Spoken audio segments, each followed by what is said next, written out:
Merino, Daniela Benítez, te saludan. Hola Chipi, hola Dani, ¿cómo están? ¿Qué Muchas tal? gracias por Buen llamarme. día. Gracias a vos, Sofi, por estar del otro lado. Te comento que recién nos tocó analizar lo aberrante del discurso de Milei el día de ayer. Lo aberrante y más allá de lo ideológico, ¿no? Esto de ir a Totalmente. proponer, primero, una discusión que va por fuera de todas las temáticas propuestas por el Foro Mundial Económico de Davos, que uno puede tener su postura sobre ese sector o ese grupo de empresarios y líderes, puede tener una postura, si se quiere, ideológica, pero la discusión, el debate se proponía desde otro lugar, al Totalmente. tiempo que compartíamos también las visiones de periodistas alemanes, empresarios británicos, empresarios holandeses, digo, para no quedarnos en lo que le genera a los argentinos nomás, y todos repetían, todos coincidían en lo bizarro e ilógico que sonó todo el discurso, sobre todo la parte en la que habló de feminismo radical que genera intervencionismo. Desde tu lugar, desde tu espacio como abogada feminista, desde la Fundación Mujeres por Mujeres, Sofía, te quiero pedir un análisis en general de lo que ha dicho Milei y específicamente de este punto, de el feminismo Dale. radical. Bueno, muchas gracias. Yo coincido totalmente con ustedes con lo que están diciendo. Como en un primer lugar, aún sin encontrarse ideológicamente en las antípodas de lo que está diciendo un jefe de Estado, un presidente de un Estado democrático en un foro económico, al menos preocupa, sin hablar sobre el contenido del discurso, al menos preocupa que parece que no se ubica en tiempo y espacio, que se olvida de que ya no es un candidato en campaña, que es presidente de la Argentina en una reunión de líderes mundiales y en el que da bastante, bueno, vergüenza también y preocupa el grado de inmadurez y de soberbia con el que se refería a los demás, como ustedes están equivocados, Sí. ustedes están confundidos, ustedes se enamoran de un sistema fallido, como si fuera el dueño de la verdad, el dueño absoluto de la razón y de la única alternativa posible. Eso por un lado, tal cual ustedes están diciendo, y creo que es lo que la prensa en general en el mundo ha levantado y ha apuntado. Sí, Ahora, por otro lado, cuando se refiere a los puntos específicos sobre los que ustedes me están sí, preguntando y que seguramente también han estado discutiendo, sí. preocupa el desconocimiento por la construcción de años, no en la Argentina solamente, sino en el mundo entero y por catástrofes mundiales sobre las cuales no hay ninguna duda, no hay lugar a discusión, que Sí. son los derechos humanos, la igualdad y la inclusión de todas las personas sin importar su color, su raza, su género, sus decisiones respecto de su proyecto de vida. Y reproduce eslóganes de odio que justamente le preocupan, incluso no solamente nos preocupan a nosotras desde los feminismos en territorio, sino que le Sí. preocupa, ¿no? Eh, Cuando se refiere a que existe, dice algo así, creo que, y me corrigen si me equivoco, Sí. una ridícula y antinatural pelea, dice, ¿no? Entre el Sí, sí, hombre y sí, la sí. mujer. Sí. Y quiere, y dice, y con eso busca explicar Dios. que esa supuesta batalla es en contra de la existencia misma del capitalismo y de los mercados, y Mm. que eso, como queriéndonos culpar a las feministas del estancamiento, del crecimiento económico y del empobrecimiento del mundo, cuando la agenda de los feminismos es centenaria, ¿no? Sí. Es internacional, no es argentino solamente, es plural, incluye a las diversidades, propugna justamente no solamente el fortalecimiento y la inclusión de las mujeres, sino también busca la destrucción o la deconstrucción de los estereotipos de género que también afectan a los varones en el mundo entero, que ha logrado conquistar derechos históricos como el derecho a la mujer a Mm. trabajar, el derecho a la mujer a poder manejar o a administrar sus propios bienes, el derecho de las mujeres a estudiar, a terminar sus estudios, incluso a estudiar en la universidad que le estaba prohibido, a votar como una igual ciudadana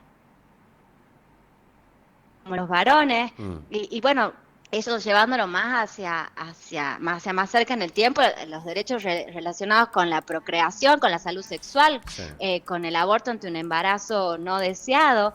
Entonces, realmente, cuando él dice que el libertarismo ya ha decretado la igualdad entre los sexos y que con eso nos pretende convencer al mundo entero y desde una posición muy soberbia, y me preocupa si también no es ignorante, que como que si alcanzara a establecer o afirmar una cosa así, como, bueno, yo lo digo, lo afirmo, lo establezco formalmente y listo, se acaba la desigualdad. Cuando los feminismos sabemos desde hace años, desde la historia del hombre y de la mujer, que no alcanza con decir somos iguales desde una perspectiva formal, que justamente decirlo tiene que llevar a que los estados impulsen políticas públicas que concreten esa igualdad, que la hagan posible, que la hagan real, que la hagan practicable, porque decirlo y nada más es olvidarse de que todo lo que nos antecede es una historia de opresión, de subordinación, de estereotipos,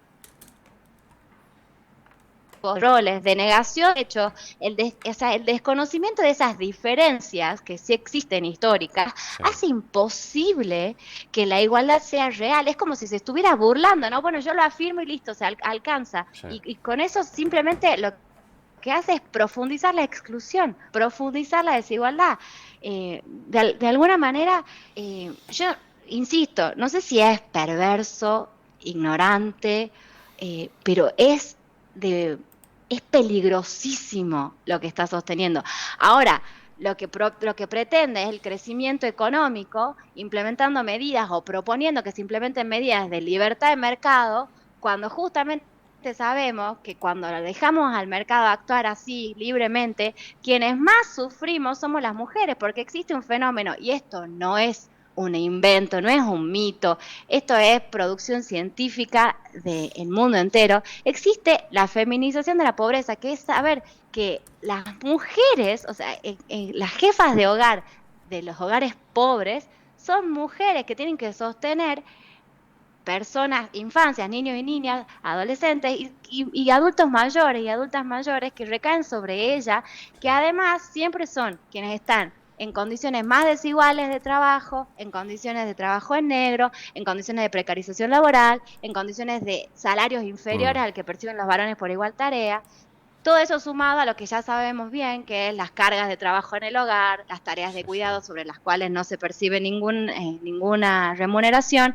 Entonces, la verdad que es lamentable no que las ideas estas hayan pregnado la sociedad, como dice él, estas ideas de los feminismos, y también se mete con el ambientalismo, que es otra discusión que me parece que tenemos que darnos, como que las ideas del feminismo lamentablemente han pregnado la sociedad. No, lo lamentable es que un jefe de un Estado democrático de derecho en el 2024 se pare frente a líderes del mundo, a otros jefes de Estado, a pregonar en contra de años de años de lucha, de conquistar derechos y a intentar llevarnos a tiempos oscuros en los que la exclusión era mayor, la injusticia era más grande, la violencia era más fuerte, y todo esto supuestamente en mejora del funcionamiento de los mercados, supuestamente en la mejora de una mejora económica, que en realidad, creo que vamos a coincidir, sabemos bien que esa mejora va a ser para unos pocos, va a ser para los mismos de siempre, y donde no vamos a estar las mujeres, no vamos a estar las diversidades, no vamos a estar los excluidos, no vamos a estar las minorías raciales, no vamos a estar los cupos que siempre están afuera del mercado. Entonces, sí hay fallas del mercado, señor presidente Milei, sí hay exclusión social, y la única forma de que esas fallas se revean, se resuelvan o se corrijan es con un Estado presente y un Estado que impulse las políticas públicas que venimos pidiendo desde hace muchísimo tiempo los feminismos. Ni hablar de cuando se mete con el aborto, se refiere al aborto como si fuera una agenda sangrienta. Sí. Y es simplemente la promoción de la autonomía sexual. Justamente como entendemos que el Estado no tiene que definir cada uno de los aspectos de nuestra vida, ya que él es un libertario que propugna eso, que propone la libertad, ya que entendemos que el Estado no debe definir cada uno de los aspectos de nuestra vida, es que el Estado nos debe garantizar el acceso a una vida libre de violencia, a una vida libre justamente de imposiciones, a ejercer nuestro derecho a elegir sobre nuestro plan de vida, nuestra decisión, y a que tener la capacidad biológica de gestar no nos limite o no nos obligue a parir cuando no es un objetivo dentro de nuestro plan.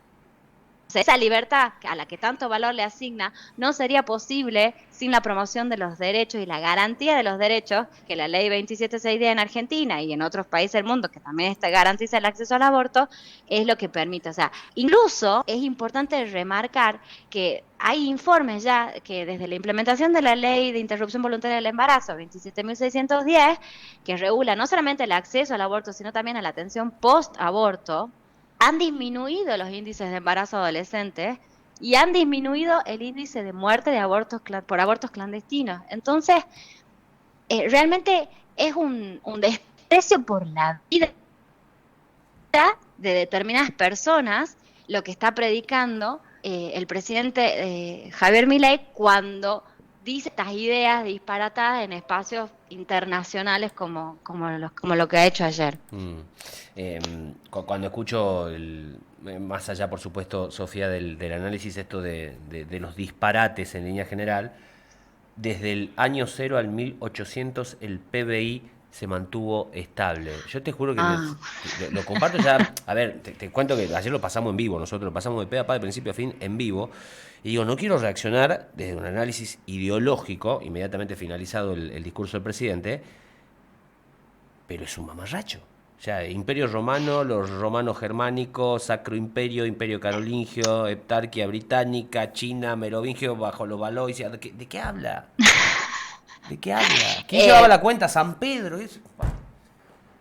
Bueno, porque repite enunciados falaces, reproduce esos eslóganes de campaña, sobre los cuales ya se ha estudiado y se ha analizado que no son reales, no son científicos, no se basan sobre ningún estudio real. Y como yo te decía recién, lo que es preocupante es que dice esas cosas con una posición de soberbia, de dueño de la verdad, y además refiriéndose a quien piensa distinto es como una persona errada, una persona ignorante, una persona que se ha enamorado de un sistema fallido, incluso en un momento. Si ustedes analizan y ven una falla del mercado, bueno, vuelvo a analizar porque no existe. O sea, usted hace las cosas mal, porque el mercado es lo que funciona perfecto. Usted no sabe contar, pero yo le digo que el PBI existe desde el año 0. No, es una cosa. Realmente por eso no sé si es ignorancia o es perverso, porque no se explica de otra manera. Y lo que tenemos que hacer quienes estamos en la conquista y en la lucha por los derechos desde hace mucho tiempo es resistir y no subestimar, porque no podemos dar un paso atrás ni tampoco permitir que en pos del funcionamiento y el crecimiento económico los neoconservadurismos y estas ideas que lejos de ser de libertad en realidad son de opresión y de subordinación nos lleven, como decía recién, a tiempos en los que eran tiempos oscuros en los que la exclusión era mucho más grande, la injusticia era mucho más evidente y que los derechos conquistados no vamos a dar un paso atrás, no permitamos que se dé un paso atrás ante esto. Entonces, no lo subestimemos, seamos responsables y contestemos con conciencia, con argumentos, porque si algo hubo durante todo este tiempo es construcción de argumentos, con basamentos científicos y con apoyatura en la realidad que habitamos, justamente para crear estas políticas públicas que hoy este sujeto. Lo cierto es además que los feminismos no son un producto de los socialismos y que batalla contra el socialismo. Los feminismos son plurales, son múltiples, son diversísimos. Hay feminismos académicos que se han dedicado durante muchísimo tiempo a estudiar y a dar justamente las razones por las cuales estas políticas públicas, estos derechos y estas leyes eran necesarias. Por otro lado, hablar que es solamente burocracia el impulso de estas políticas públicas es peligroso, es desconocer justamente que no alcanza con decir somos iguales, con decir usted puede hacer esto, sino que hay que hacer mucho para garantizar esos estándares. Entonces, bueno, como te decía, no es solamente el contenido ideológico, sino que además es la desubicación del temporo espacial que está teniendo y el ir a contrapelo del mundo, ¿no? Como al resto del mundo está mal, yo estoy perfecto, e invitando incluso a los empresarios y a las empresarias a decirle no al Estado, ¿no? Invitando al capital a batallar contra la regulación de la economía, que no es otra cosa que la búsqueda de garantizar la igualdad. Porque regular el mercado no se hace para perjudicar y para que el crecimiento económico se estanque. Se hace para que todas y todas tengamos la posibilidad del crecimiento económico, para que todos y todas podamos acceder a nuestro proyecto de vida, a nuestro plan de vida desde la mayor igualdad posible. Porque correr una carrera, como pretende Milei, sin que el Estado compense las cargas, es destinar a un futuro de miseria a quienes hemos estado históricamente excluidos de esa carrera, a quienes ya llevamos muchas otras cargas en esa carrera y a quienes hemos empezado esa carrera mucho después de la línea o sea, mucho tiempo después que lo hicieron los otros, los quienes tuvieron privilegios, los varones, quienes ya formaban parte del mercado, quienes tenían capital para poder impulsar cierta empresa, de trabajadoras y trabajadores. Por eso los quienes se alarman son justamente esos, los quienes históricamente estuvieron afuera de esa carrera. Perfecto. Sofía, te agradezco el contacto. Muchísimas gracias por la entrevista. Muchísimas gracias a ustedes. Les mando un abrazo y feliz año. Muchas gracias, igualmente. Sofía Gandur pasando por el aire del partido de Radio Prensa. Clarísimas en sus conceptos. Es el momento de la pausa, 11:49. José Prieto Gani, Mónica Díaz y Daniela Benítez. Te seguimos acompañando hasta las 13. Ya para entrar al segundo tiempo, falta el entretiempo. En un instante, lo vendemos. El universo de tus ojos me lo cuenta todo. Nos vamos al entretiempo. Si te quiero un poco, me abrazas